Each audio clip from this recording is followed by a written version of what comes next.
So here we are on the eve of the Super League Grand Final. I'm joined by a host of current managers, incoming managers, and most importantly, the two finalists. Yes, this is the Super League Grand Final preview. Good evening, everyone. Evening. Evening. How are we doing?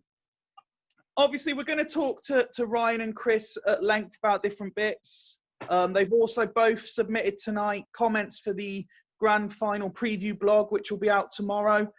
Ian, I'll start with you, purely on the basis of your longevity in the league. As someone who, if you look at the two teams, you've got two sides on the cusp of making history. You've got a first-time manager making the Grand Final. You've got the potential for a manager to be the first one to retain a title. And, you know, there is local friendly bragging rights as well. Is this the biggest Grand Final we've ever had? Well, it's the biggest in terms of it's the newest. The one that's coming up is always the biggest. But the ones that have gone have gone. But yeah, the things that you've mentioned there, a chance for someone to retain it, which we've never had. A chance for a newbie who, let's be honest, no one gave much of a chance of finishing top six, let alone winning the thing at the start of the season. And they're both mates, they're both from the same corner of the world. Yeah, go along with that. And Dee, if I come over to you quickly, as someone who's been watching the whole season unfold as a fan, what is it like? Because obviously we've all been wrapped up in the Super League world, but as someone who's just been enjoying it for the spectacle it is. Yeah, I think the main thing is obviously when all the videos are coming out between the managers, and I think Mr. McLaughlin himself has been really quiet in the background in terms of videos and stuff like he's obviously posted. But he's been one of the less vocal ones and just gone about his business. And it's been interesting to see how he's stepped up and managed to get in there. And he's going into this really big form as well. And obviously there were a couple of us who were obviously roped into following Midlothian and, you know, the way they were going. And it's just been great to see how it's all unfolded, especially going so far down to wire as well. I think that give it all the real right up to the last game. If it had been all done and dusted 2 or 3 games earlier, it'd have been a bit of just going through motions, but it didn't end up being the case. And as the game always froze up, it was really, really quality end to it. And like I say, I think from where Parma have come from and then going into it now, I think they've got as big a chance as a neutral looking at it, got a bigger chance as anybody for winning this tomorrow night. No, absolutely, would completely agree. Mr. Greaves, I'll pop down to you quickly, and just obviously, firstly, congratulations to you both on taking Super League jobs. Good luck next season against everyone except the new formed franchise that will be the Devils.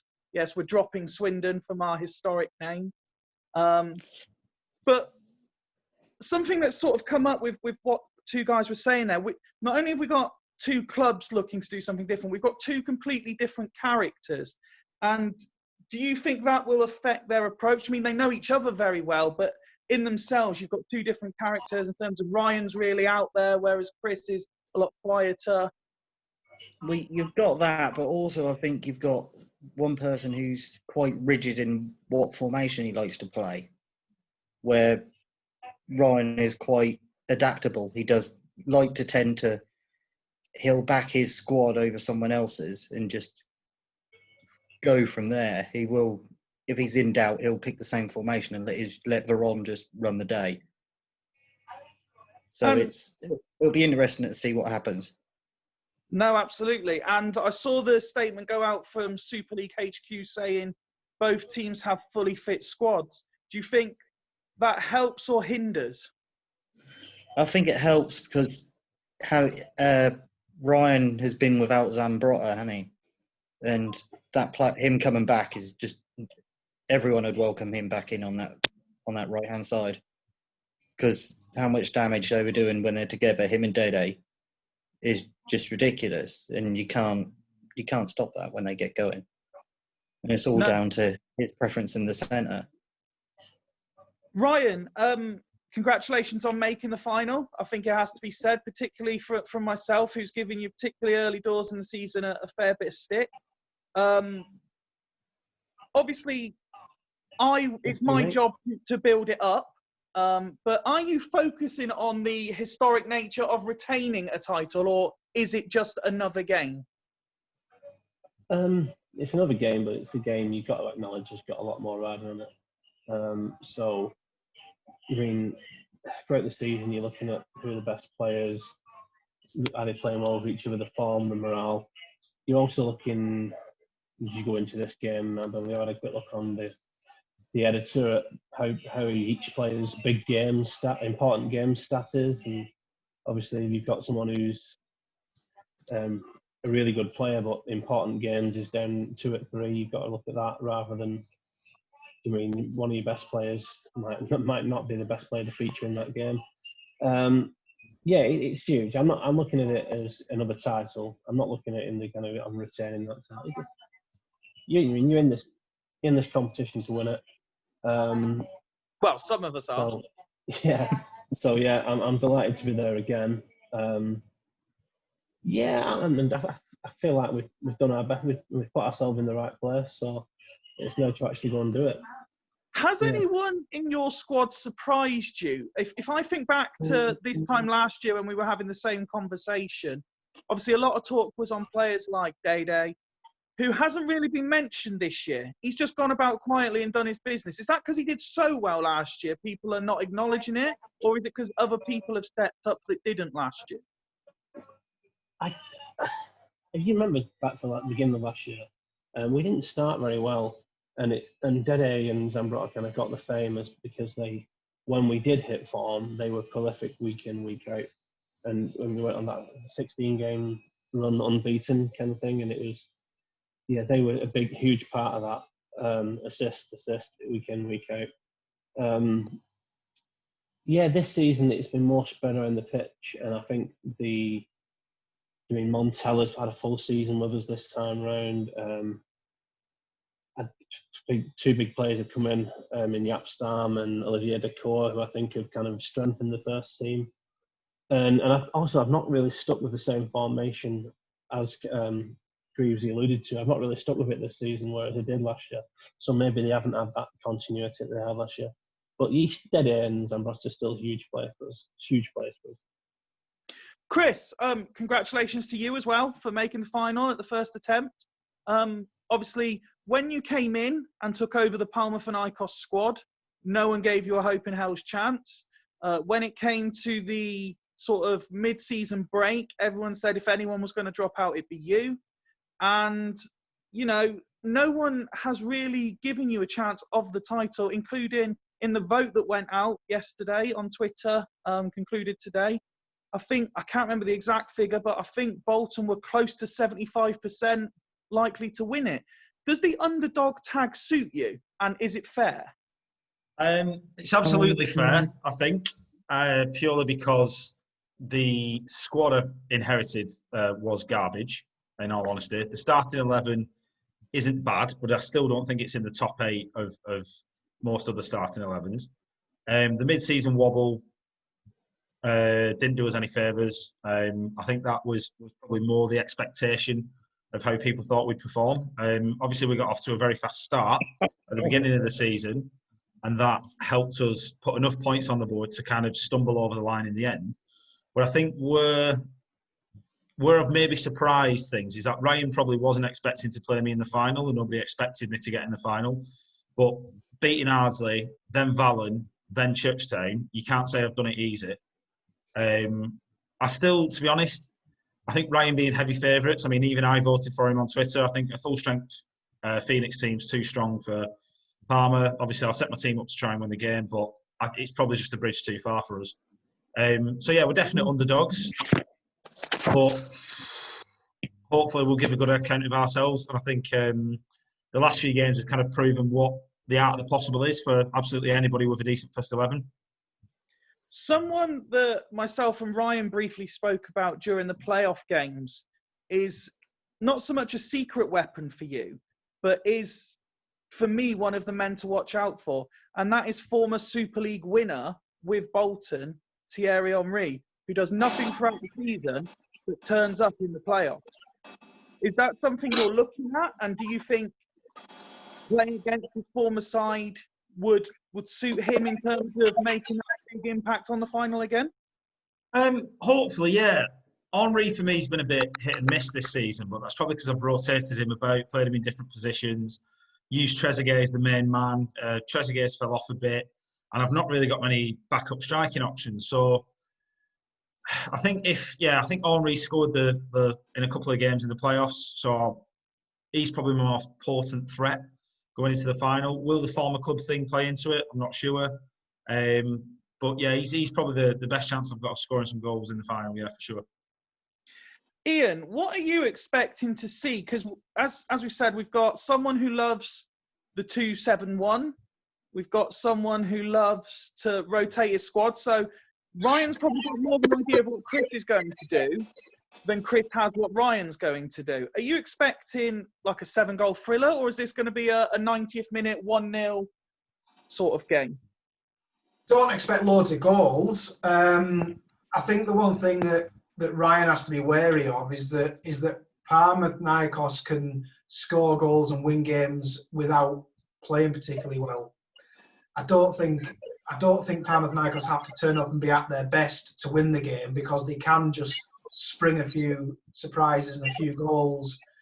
Sometimes the games they run a play, and I think they're always dangerous regardless of how well they seem to be performing on the day. I think it'll be a tight one. And Bolton as well haven't fired all season. Probably may not fire in the final, but are still a dangerous side because of the players that they've got.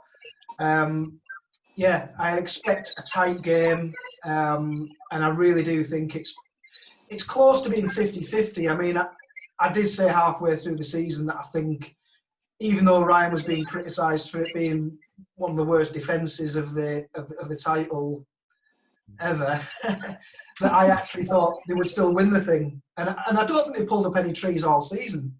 And I think they could easily win it without looking like they've been that great. But I could quite easily see Panathinaikos get battered for the majority of the match and still win the game.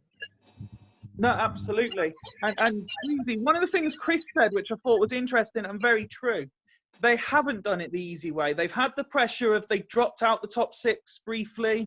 They got their place back in it. They've beaten a host of big names to get to the final. Is there form going into the game?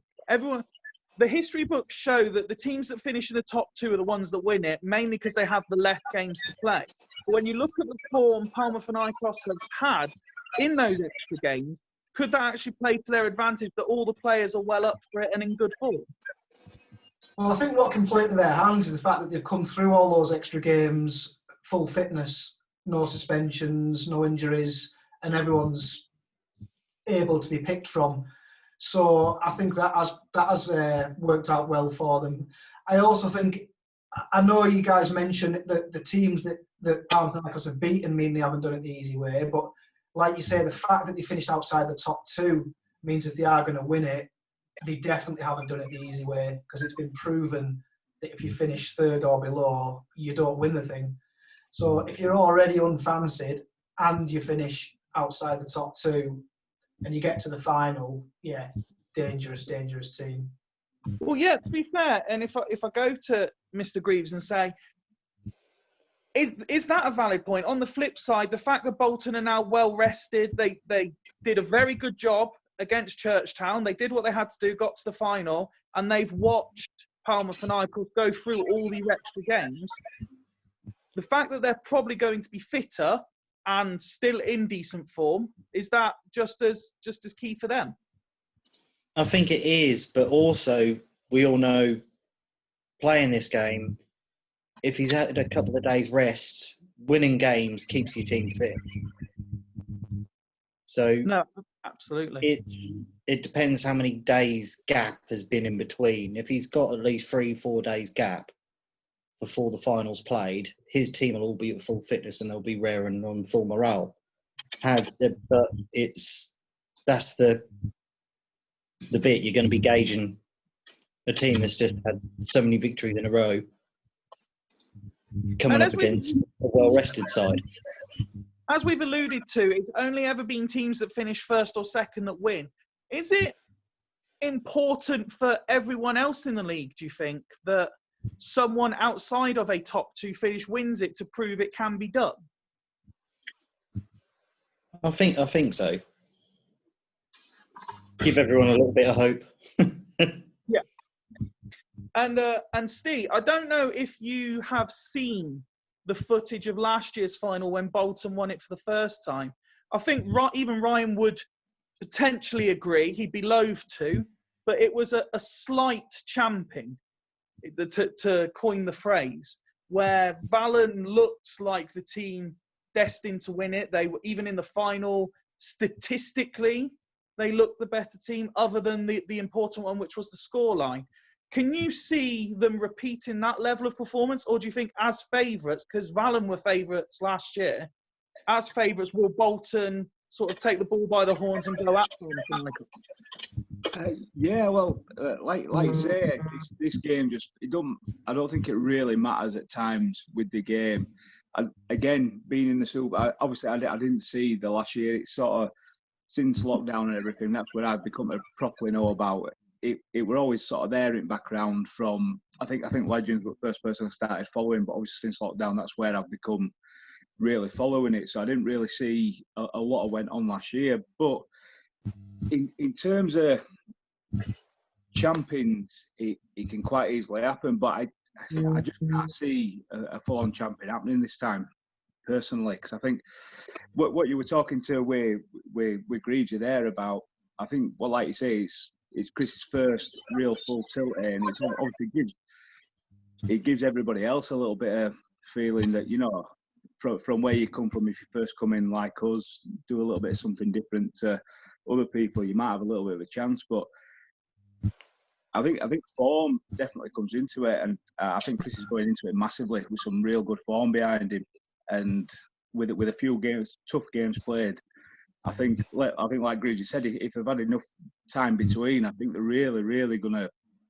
I can see it being very tight, and I pipped for Chris to win it on Twitter vote as well. So it's gonna be great either way. I hope it seems more deserved than a champion, whoever wins it, to be fair, because as we know, in his own stage, everything else is not worse, is there? So I hope it looks more as deserved as it should be for somebody winning it rather than a champion, like you say, if last year's, if that's what it alluded to. No, absolutely. Chris, I'm conscious of the time. I've seen the little message come up. Do you have some final words for your friend and opponent, Ryan, going into tomorrow's game? I mean, this time tomorrow, we will know which one of you has the trophy. Yeah, do you know what, actually, firstly, I'd like to say thank you to Ryan for getting me involved with the Super League and sort of, letting me take the piss last year, saying direction football and all that stuff. You won him the trophy last year, if I remember rightly. I suggested we didn't play Gary Neville at right wing back. I think that was about it, really, in terms of realistic contribution. No, the only message I've got for Ryan is, look, if he wins it, he wins it. He's got a good squad. He's done well. He is very, very good at champ. There's no denying that. If he does win it, please don't be a dickhead with us. And that's pretty much it. I will be gracious in either victory or defeat. I may be prone to one of my expletive-ridden rants if the match doesn't go according to plan, but there we go. I'm sure it'd be a good game, and I just hope it's entertaining for the neutrals. And same question to you, Ryan, although I would point out, I don't know if anyone else has noticed, but as the chat's gone on, the guns have more and more been coming out. The sleeve is practically over the shoulder now. He's really trying to intimidate.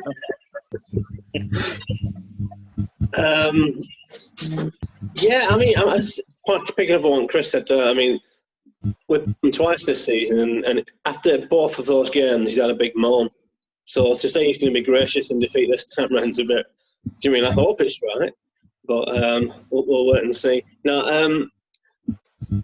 I was delighted last season. I'm delighted to be involved again this season. Chris, you mean, a worthy opponent. I would have loved it, really. I'm glad that he's done so well. I'm glad he's got to the final. But I think I alluded to on Twitter, I'd have loved it to be anyone else but him in the final, because that means it kind of, you mean, either way one of us is going to get beat, which is going to be very, very frustrating. And it'll be very hard for both of us. I think Chris will agree, not to gloat. I give Chris my word that I'll do my best. Yeah, it'll be a good game. He's done great with that squad. Really impressed with his defence this season. Udeze and Cannavaro. I don't think many people, including myself, really gave Udeze much of a chance going into the season. And he's been probably one of the top 5 or 6 defenders in the league. He's always had the wing backs there, which have been really good. He kind of picked up Joe Cole and Riquelme from Podgy, who just kind of who did nothing last season. And Riquelme's got him into the final. I think they both scored last game. I think they both scored, didn't they? They did, yeah. Yeah. So you think about. He gave up on Nicky Ferrenko. A lot of people question that, especially including the old Panathinaikos boss. But he took a poor squad, made them better, and he's actually done better. He's got them to the final, so he's a worthy adversary. I admit I went to this final as kind of favourites, whereas last year I was massively the underdogs. But yeah, I do think it's pretty much up in the air. I think it's a 50-50 roll the dice. It's going to be tight. You can imagine there being one goal in it. Hopefully it's just a goal and not a red card, which kind of affects the game. I hate when it comes to a final and a red card gets chucked out early on, because it just kind of takes the sting out of it, really. But yeah, I'm looking forward to it. Should be good fun. And then my last game in the Super League. So for the next for this incarnation, and definitely for the next season or so. So let's hope I go out on a winning note. Should be good fun. I do wonder what will happen to you personally if, obviously, you lose this game and then suddenly you have the same amount of titles as your friend. Ian, Steve, Breezy, I'm going to come to you quickly individually and just give me a score prediction before we run out of time. Ian? 1 Bolton. Sorry, Chris. Sorry, it didn't quite come through. What was that? 2-1 Bolton. Okay. Steve? I'm going to say, obviously, I'm guessing it just goes normal. I'm going to say 1 apiece, then roll it dice, extra time pens. That's. Do you think these two could cope with penalties? If it gets to penalties, do you think Martin will put it on very slow? I think it's got to if that does happen, to be fair. But yeah, like I say, I can just see it being so tight, and I for some reason since it happened, I've just had extra time in my head for some stupid reason. All that interference is Ryan proving that men can multitask by doing fake draws while talking about the final. He's clearly not got his eye on it, Chris. This is your chance. Breezy, what score prediction are you going for? I think Bolton 2-0. They've got too many Roma players in that squad. They've got Montella. I voted for Panathinaikos in the vote, and I'm going to stick with my vote, and I'm going to say you boys are going to play out an entertaining final, and it's going to be 3-2. Listen, time's running out. Chris, Ryan, good luck tomorrow. Guys, I will see you all tomorrow night while we all get to put our feet up and just enjoy what's going to happen. I hope, for entertainment's sake, it is an absolute carnage of a game. Just shots everywhere, keepers making saves, fullbacks coming up with shots. It's all going off. I don't want a 0-1. I don't want a champion. I want a game that these two guys deserve to play out for the final, and the Super League and the Super League fans deserve. But good luck, guys. Thanks for the rest of you for joining us, and we will all see you tomorrow. Good luck, lads. Cheers, guys. See ya. See you later.